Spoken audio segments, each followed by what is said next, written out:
Correspondent Jack Parrock from Brussels, Belgium. Now, Jack, 5 of the 7 suspects arrested in the Belgian capital have been released. Have authorities released any reasons for their release? No, they haven't at the moment. We know that 5 of the 7 that have been arrested, that were arrested since Saturday night, were released. One of them, in fact, was the brother of 2 other people suspected to be involved in the attack. One of those brothers died, and the other one, Salah Abdeslam, a 26-year-old from Belgium, he's still on the run, so the authorities are still looking for him around the area of Molenbeek here in Brussels, but there is a chance he may have moved on from here. Now, Jack, what's the latest on the hunt for the other suspects? You've mentioned what's happened lately, but in terms of the actual hunt for them, has there been any word? It appears at the moment that the raids are over. We saw in Molenbeek earlier the police blocking off enormous areas of that district of the city. They asked the citizens there to open their windows and show their hands to ensure that they were able to conduct their raids successfully and to be able to trust the other people living in the area. But at the moment, no, we still don't know where Salah Abdeslam is, and the police will be looking for him. There's combined efforts between the French and the Belgian authorities, and presumably wider afield in Europe as well. Jack, the Molenbeek neighborhood of Brussels is drawn to the center of the Paris attacks, with reports that the mastermind came from there. Is Belgium disturbed by this? Well, it's certainly a big issue here in Belgium, and Molenbeek has been a disputed and controversial part of the city of Brussels for some time now. The mayor of that particular city district told a journalist that I know within the last few months that the authorities in Belgium had given up on Molenbeek.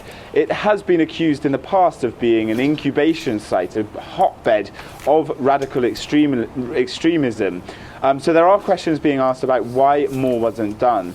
Jan Bon, the Belgian Interior Minister, he has vowed to clear up that area, but at the moment, obviously, it's been stuck in raids to actually try and find the perpetrators of the attacks. Jack, let's shift focus to the migrants now. There must be some concern dividing Europe as to how best to proceed with absorbing refugees fleeing war-torn countries like Syria. Indeed, so the flows of refugees will continue to enter into the European Union through Greece and up through the Western Balkans into Northern Europe to countries like Belgium and France and Germany. So there is a fear of a backlash against those communities, of course there is. But we didn't see too much of that post Charlie Hebdo. There was a unified response. But I think now we're hearing a lot more about the attackers. So we know that this attack was masterminded. Well, the Islamic State have claimed that they organized it, and a man named Abdelhamid Abaoud, a 27-year-old Belgian, he has claimed in Islamic State media, he's been boasting that he masterminded these attacks, and he's also alleged to have been connected to a raft of other terrorist attacks and attempted terrorist attacks in the last couple of years. So this area is going to be scrutinized massively, Molenbeek, and the Muslim community here certainly will start to feel that they might come under scrutiny. But there have been some leaders in those communities already speaking out, saying that those attacks were not done in the name of Islam, but in the name of fundamental terrorism and the fundamental ideology of the Islamic State. Well, picking up from there, Jack, the UN has tried to quell a growing anti-refugee backlash after the Paris attacks. What are the sentiments from ordinary citizens of France and Belgium that you're hearing?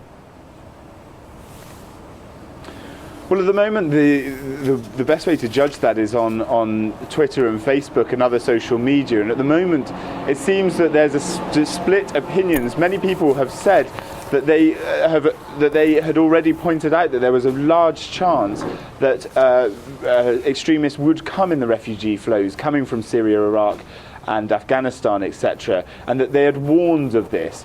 One of the Paris attackers, a passport that was next to him, this is all a bit blurry and the details are blurry, but it appears that a Syrian passport that was next to one of the attackers who died committing the atrocities in Paris on Friday, that his passport had been clocked entering into the Greek island of Leros and then crossing the Presevo border between the former Yugoslav Republic of Macedonia and Serbia. So that's pointing everyone to the idea that some of these fighters have come in the refugee flows. And there is certainly an awareness in the society and the communities that something needs to be done to prevent any kind of backlash or uprising against Muslim communities and against refugee communities, because there are more people coming in these refugee flows. That's the reality, and there's going to have to be some social cohesion once they arrive and they begin to settle in Northern Europe. Now, Jack, finally, you arrived in Brussels today from Paris. Any word of any South Africans caught in the attack? There was indeed reports. I tried to get hold of one girl, a 22-year-old, who was in the Bataclan theatre in Paris when the attacks took place. She had done a lot on social media saying about her experience of those attacks and the heartache that she'd had. I can't really tell you too much more about her, but she was one South African citizen that was involved in that. But she had survived and she'd managed to contact her family. Jack, has the death toll changed? Can you update us on that? So at the moment it appears that there's 129 people total that have died. It did go to 132, but again, some of the details are a bit blurry, and obviously there's a lot of sensitivity about this, with the families being the ones that are most obviously concerned about this, and they need to be protected as they go through this dreadful time with their loved ones having been fallen victim to these dreadful attacks. But there's also around 100 other people remaining in a critical condition. These attacks were incredibly brutal. They took people in their places of enjoyment, in restaurants, bars, theatres, and many people were shot at point blank range and took some really, really serious injuries. So we'll probably hear a little bit more about the people that are in these critical conditions, as we have been about some of the victims who actually already have sadly died. We'll have to leave it there. Thank you very much for the update, Jack. That was our correspondent, Jack Parrock, joining us live from Brussels, Belgium.